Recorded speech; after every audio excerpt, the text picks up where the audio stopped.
Hi, we're talking to Jeff Watson, who is in his final year of PhD at USC and is doing some really interesting work with what are called alternate reality games, but in general, blending play and participation in everyday life and learning and civic engagement. I'm really interested in the way you kind of enable people through play to force collaboration. Can you tell us about what you're doing? Well, yeah, the great thing about play, the great thing about when people are truly playing is that they'll pour endless amounts of energy into a game. If they really are investing themselves into it, I mean, we've all sort of seen the example of kids playing Pokemon, or in a previous generation, something like Dungeons and Dragons, where because the game was meaningful in some way to them personally and had a social utility, and enabled them to perform their identity in some way, and was something that pulled them in and that they weren't, in a way forced to do. It's something that they were voluntarily stepping into. Players will learn enormous amounts. Think about how much kids who are really into Pokemon know about the whole arcane universe of Pokemon, or the Dungeons and Dragons universe of a previous generation. So finding ways to leverage that enormous amount of creative and social energy that people, and participatory energy that people are capable of pouring into games, and finding ways to leverage that towards civic engagement or educational ends. It seems like an area worth investigating to me, and so that's been one of the main focuses of my work over the past 4 years at USC. Tell me about the reality game, the one that you did for incoming students at USC. So reality is a secret underground game that the students played last semester. That's fall of 2011 at USC. It was for incoming undergraduates in the cinema school, and it was meant to jumpstart collaboration, get them right into media making and meeting one another and connecting with the community of the cinema school. Over the past few decades, the cinema school had actually become very siloed and fragmented based on discipline, and we wanted to try and get the students mixing a lot faster earlier on in their careers, so that this would create kind of creative serendipity that media arts education really depends upon. So the game was actually completely optional for students. There was no, we also kept it a secret from students. We tried to make it something that they would discover on their own, and in so doing, invest that creative and agency oriented kind of energy, where it was something that they were doing of their own accord. And the theory was that this would enable them to pour a different kind of energy than they pour into sort of mandatory studies. And so it was an experiment in a very kind of unofficial, peer-centered learning system. How does that work? How do you achieve a critical mass of players by enabling them to discover it rather than kind of telling them what to do? Well, this was the big risk of the game. We wanted to apply some of the stuff that I'd learned over the years, looking at alternate reality games that are sort of deployed in the wild or outside of educational institutions. And one of the big keys to making those games work is creating a pull experience rather than a push experience for the player. So in the sort of parlance of marketing, a push experience is something where you're really like, hey, go buy this. There's a sale. Check it out. Head down to the supermarket. And pull marketing is more like maybe viral marketing, where you're setting out some kind of little mystery or a tantalizing clue that's drawing the consumer, or in this case the player, into the experience. And in alternate reality games, what this sort of mystery tone achieves is it really activates the player's imagination and gets them feeling like, oh, this is something that I'm discovering. This is something that belongs to me in a way, and that sort of activates a different kind of agency that we wanted to explore. How will that agency affect the kinds of energies that the players put into this. So we created basically a little mystery for the students to discover. We didn't tell them about the game. We got the faculty to buy into not even acknowledging that the game was going on and to disavow it if asked. And this made the students very curious, because when they started seeing things like the game's logo, hanging in a flag from a flag in the courtyard in the center of the school, and then further investigating that, finding little clues around that flag that ultimately led to the game office, where they would get inducted into the sort of secret card game that was at the core of this experience. The players didn't know it was of uncertain status. Is this an official program? Is this something underground? Is this something students are running? I think as the experience went on, the students were able to obviously intuit that this is part of the school. But you tend to investigate things that are unknown or are in some way unexpected. And so we wanted to really leverage that unexpectedness to get the students to follow their own curiosity into the experience. And then once there, we needed to deliver an actual experience, because it's, in a way, the easy part is drawing people in through mystery. But if there's nothing there when you get in there, it's just a shaggy dog.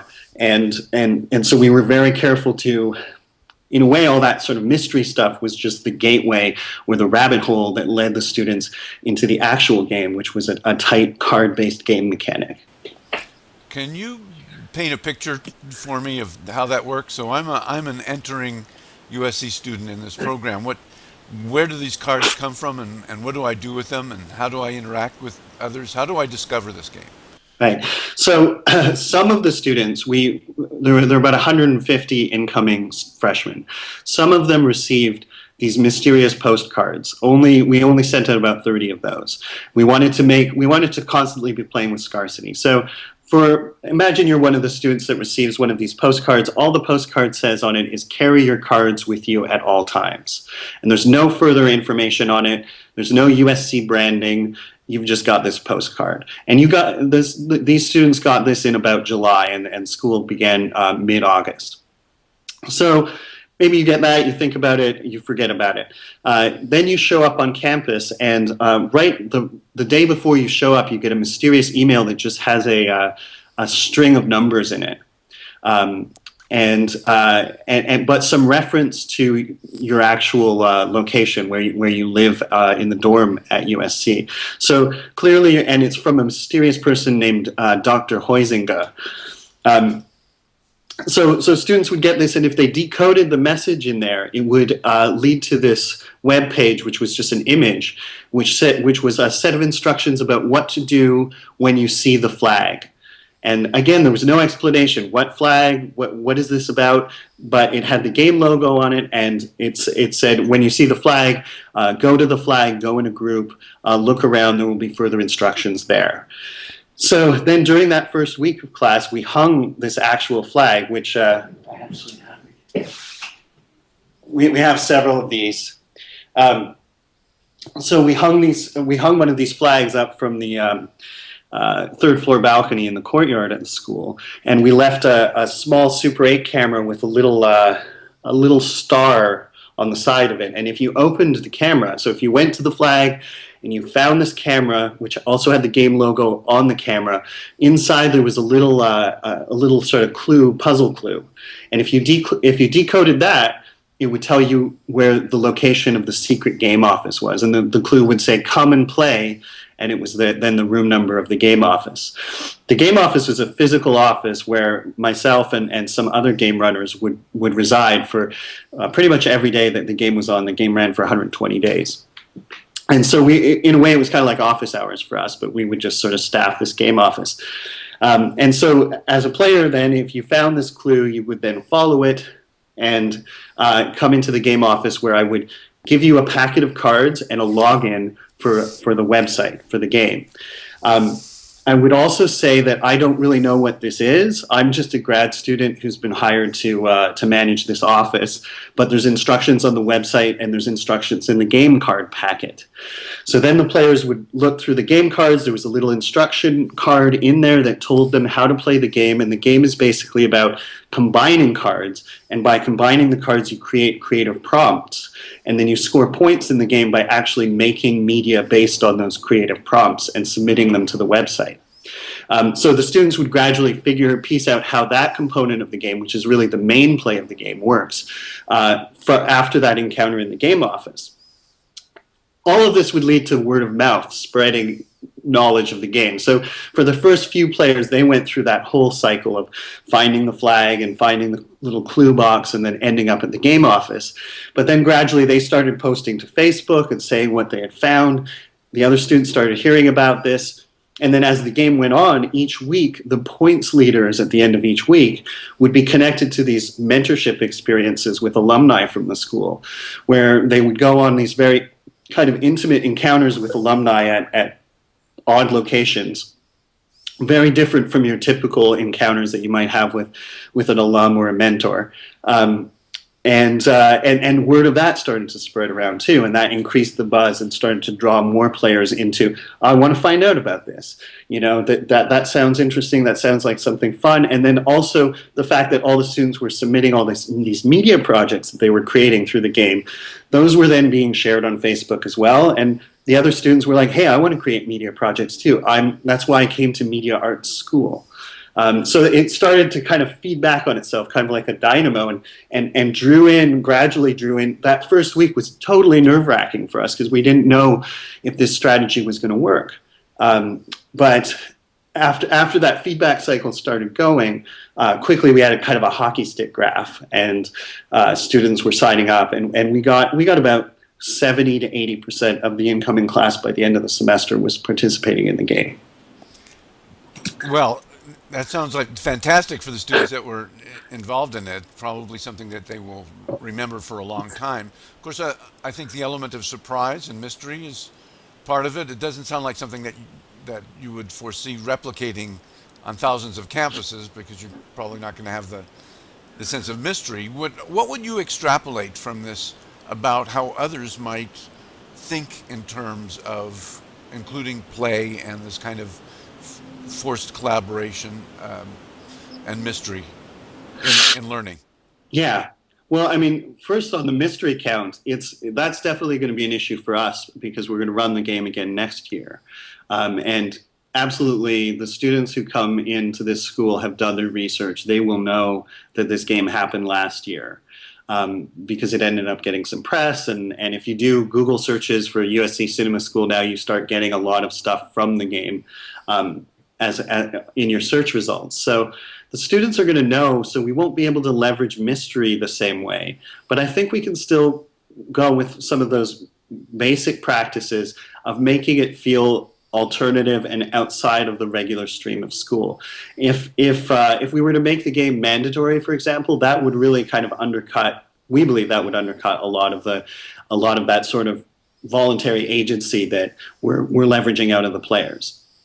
Because that's sort of one of the big meta learnings that we've had out of this experience is that you can use games in education in a lot of different ways.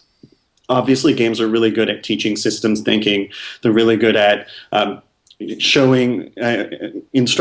taking students through different kinds of models, through experiencing with consequence and experimentation. And they're also capable of making these rhetorical arguments that other forms of media aren't capable of making. But what we're trying to leverage in our game is not just that, but we feel that when a player is not when a player has been forced to play a game, maybe they're not truly playing in the fullest sense. Maybe it's something of a simulacrum of play. And we wanted to see, well, what kind of output will we get from students if they're truly playing? And so at every step along the way, our objective was, we want to make this something that is truly like any other game. It's something that is they're going to play because they're interested in, because it's fun, because it has a pull and a draw to it, and because it's a place for them to channel their agency and identity. And so and every design decision we made along the way was really based on that, and not on maybe more traditional educational game design uh, frameworks like assessment or scalability. And we think if there's anything then that scales out of this project, certainly you can scale out the card interaction. The card interaction is basically a creative brainstorming tool, which you could port to a lot of different educational contexts, and you could make into a mandatory game assignment or whatever.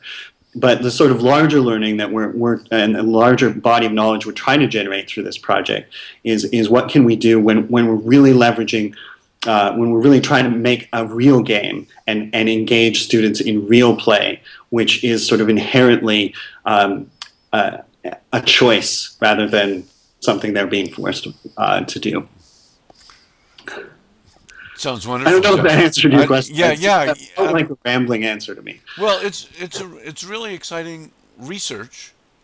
I'm wondering whether we're going to see the day in which it becomes development, in which there are ways in which people who are not as versed in the game design as you are could do things like enable. You could substitute the word learning in there. You can't. People go to school and because they want to learn, but they're really forced to participate in the education process. You have to go to class, you have to do the tests. How could this kind of voluntary excitement and participation spill over into the kind of learning that people do on Yeah, college campuses? That's an exciting question.